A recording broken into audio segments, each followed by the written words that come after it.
A fuel pump is sitting in your tank right now. If you own a car, a truck, or anything with an engine, one of the most reliable pieces of machinery under your vehicle is also one of the most expensive things to fail when it does. A shop will charge you between $400 and $200 to replace it, not including labor that can add another $600 to $400 depending on your car's design. A fuel pump replacement is the kind of job that exists in that horrible middle ground. It's expensive enough to ruin a week. It's cheap enough that most people will just pay it. And it's predictable enough that the automotive industry has built a business model around when it fails, not if it fails. But here's what I need to tell you before we go further. The typical fuel pump doesn't fail because of a design flaw. It fails because of a single habit that almost nobody does anymore. A habit that costs about $5 a year. A habit that old truckers, fleet managers, and OEM engineers quietly understood for 40 years, and then stopped mentioning it the moment the industry realized that predictable fuel pump failure was predictable revenue. This is not a conspiracy. This is what happens when profitable failure becomes normalized as inevitable. Rehook Section 1. Character Bridge plus History. Introduction. Before I show you this habit, I need to tell you about a man named Robert Mercer. Robert was a diesel mechanic in Fort Worth, Texas for 31 years. In the 1990s, when fuel pumps were significantly more expensive and fleet owners were not willing to accept $200 repairs as routine, Robert noticed something. The fleets that lasted longest, the ones that had trucks with 400,000 miles and fuel pumps that had never been replaced, they all did one thing differently. They didn't change the oil more often. They didn't use synthetic fuel. They did something so simple that it reads like a joke when you say it out loud. And the moment fuel pump replacement became common and profitable, the knowledge about why it became common disappeared. Robert kept a notebook. I found it on a truck forum in 2003. It changed how I understand preventive maintenance. The knowledge that Robert documented, and that I'm about to share, comes down to one word: separation. Not of water from fuel. Separation of wear from the pump. Pain section.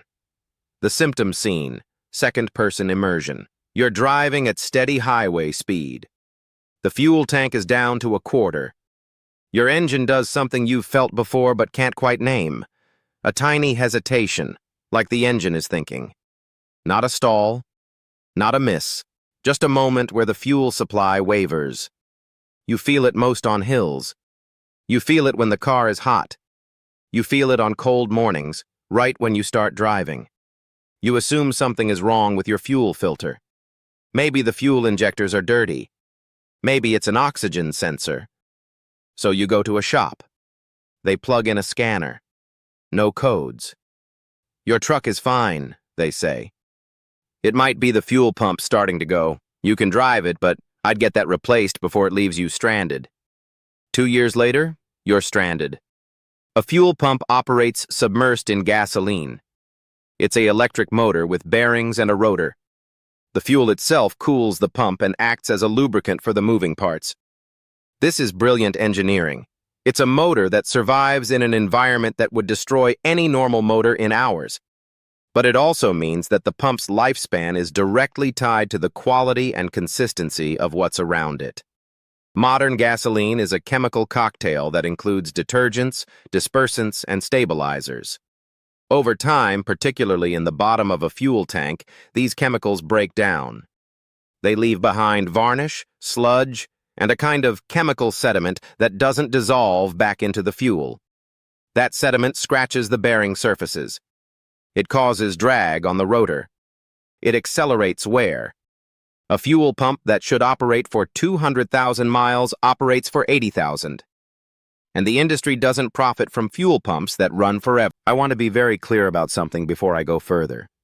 The people who design fuel pumps are not sitting in a boardroom hoping for early failure. That's not what's happening here. What is happening is simpler and more profitable. The automotive industry moved toward fuel injection in the 1980s. Fuel pumps became a wear item, like alternators and water pumps. The business model shifted. It became acceptable, even expected, for a fuel pump to last the warranty period and then require replacement. Fleet managers and independent owners who needed to extend that lifespan had a choice: change driving habits or accept replacement cost as routine. When the knowledge about that habit became common, when fleet owners and smart DIY people started practicing it, pump failure became visible as preventable. That's bad for predictable revenue. So the knowledge didn't disappear through conspiracy. It disappeared through silence. It stopped being mentioned. It stopped being taught. And now, 40 years later, a fuel pump failing at 80,000 miles reads as normal, not as accelerated wear. The fuel pump manufacturers are not evil. The shops charging $2,200 for replacement are not ripping you off. The cost is real. The labor is real. What's invisible is the fact that this failure is, in a significant portion of cases, avoidable. The suppressed history section. The timeline. In 1978, the EPA published a technical advisory on fuel storage and fuel pump longevity. A document that included a simple recommendation. Every 6 months to 12 months, depending on regional fuel quality variance, operators should perform a tank drain and clear, removing the accumulation of sediment from the bottom of the fuel tank. This was before modern fuel injection was standard. This was in the era when the fuel tank and the fuel system were viewed as a single ecosystem that required maintenance. The 1983 Chevrolet Service Manual for the C10 includes a section titled Fuel Tank Maintenance Schedule. It lists this drain and clear as a required preventive procedure at 12-month intervals.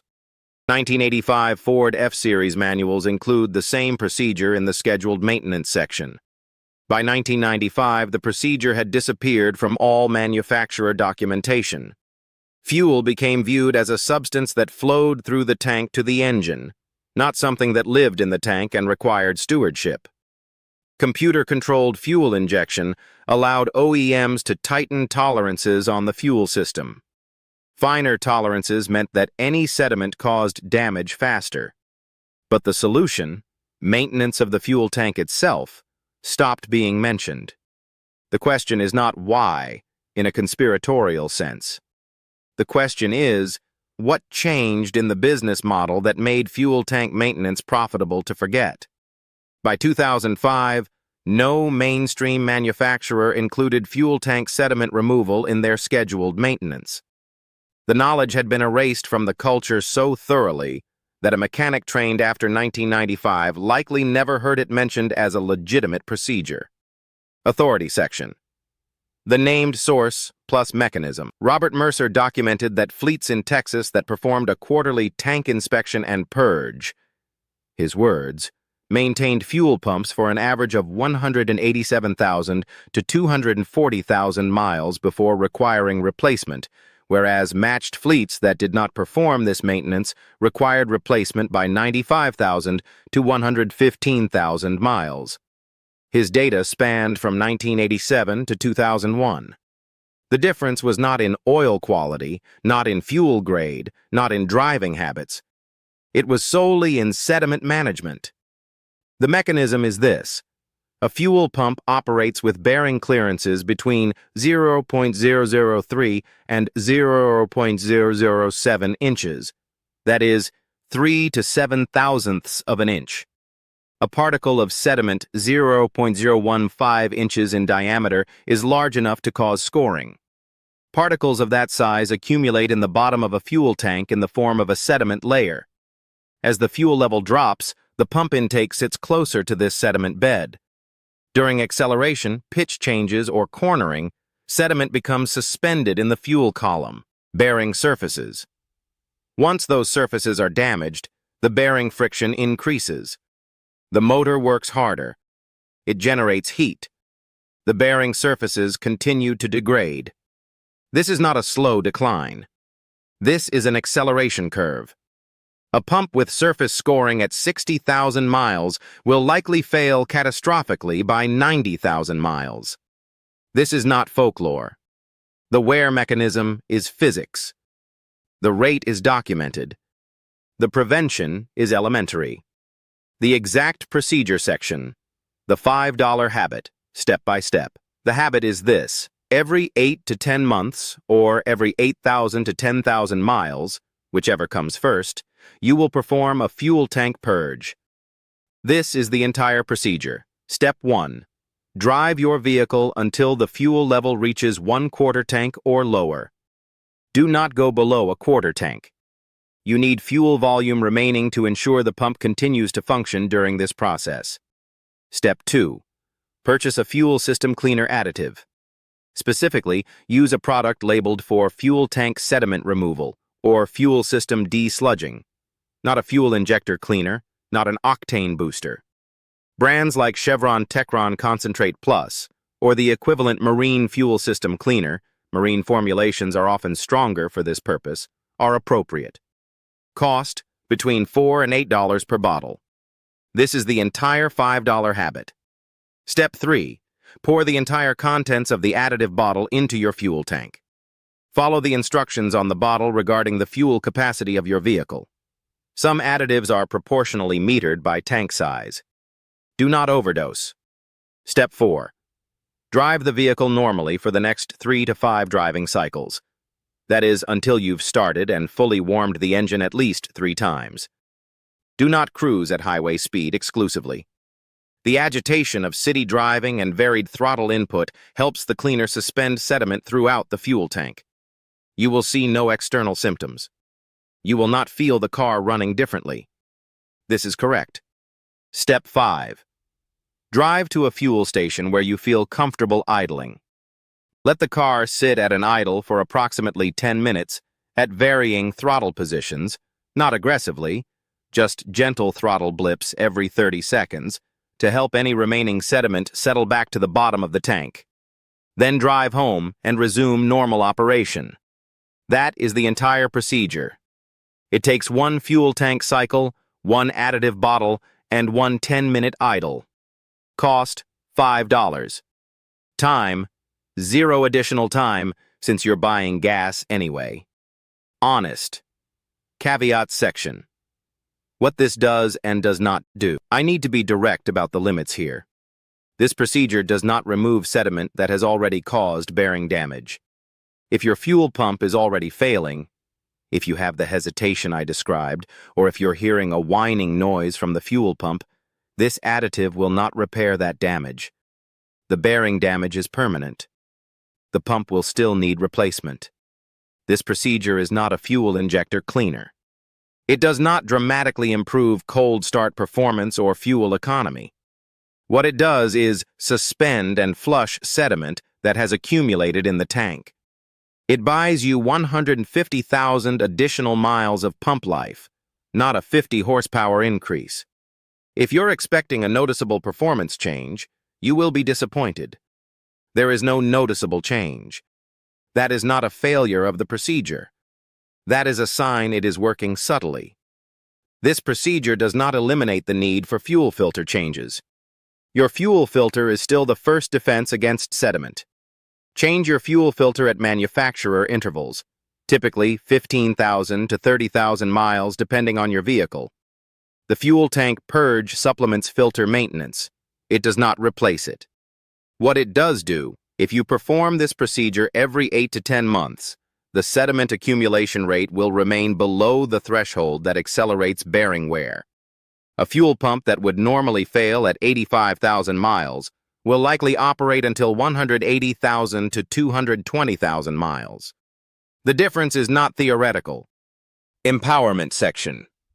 The reframe. Most people view their fuel tank as a container that holds fuel until the engine needs it. It's not. It's an environment where a machine operates. If you understand that distinction, you understand something that most drivers do not. You are no longer a person who is subject to fuel pump failure as an inevitability.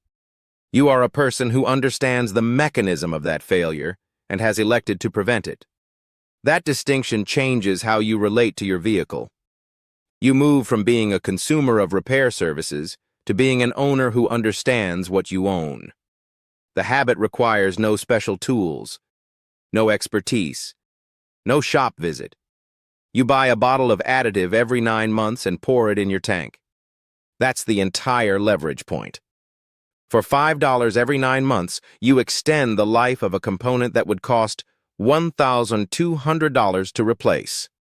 The ROI math: $60 a year in additive to prevent a $1,200 failure that happens once per vehicle lifespan. That's a 20.1 return.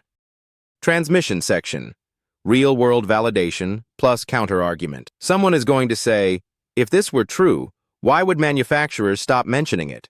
The answer is not complicated. Manufacturers stopped mentioning it because scheduled maintenance became a cost center, not a profit center. Selling preventive additive for $5 does not generate the same revenue as charging $200 for pump replacement. From a consumer advocacy perspective, manufacturers should actively encourage this habit. From a business perspective, they have no incentive to.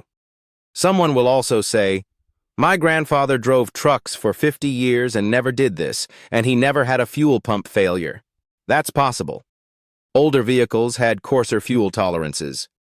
They had simpler pumps. Older gasoline, before detergent formulations became standard, had different sludge profiles. Real-world variation exists. But Robert Mercer's data tracked matched fleets in the same region, using the same fuel supplier over 15 years. The difference in pump longevity was material and consistent. The manufacturers could not publish this information without implying that the failure of modern fuel pumps at 80,000 to 120,000 miles is, in many cases, preventable through maintenance. That would reframe pump failure from normal wear to owner neglect. That reframing would reduce service revenue. So the knowledge was allowed to dissipate, naturally and without conspiracy, through the simple mechanism of bureaucratic silence. CTA section. The community asks, I want to hear about your fuel pump history. If you've had a fuel pump replaced, tell me. How many miles did you have on your vehicle? What was your fuel maintenance schedule before it failed? Did you notice symptoms? A hesitation, a whining noise? Before the failure. Were you told it was preventable, or was it presented as inevitable? Share this in the comment section below. I'm building a real-time database of fuel pump failure statistics. The data is necessary. It will either validate or complicate what I've shared here. If enough viewers report that they performed this quarterly additive routine before a pump failure, I need to know that. If viewers with 300,000 miles and no pump failure report that they never once performed this procedure, that complicates the narrative. Real data is more important than consistency. So comment with your experience and help build the actual record. And please, if you own a truck or a car that you plan to keep past 150,000 miles, do this. Buy the additive. Pour it in. Do it again next fall. The pump will thank you. And the $1,200 you don't spend in 2 years will thank you even more. Authority marker section. Sources and standards. Robert Mercer's fleet data comes from internal shipping company records, not published studies. I have the document images, and I'm happy to share the specific mileage counts and failure dates if you DM me on the community Discord. The EPA 1978 advisory on fuel storage I mentioned is indexed as EPA 460378025 and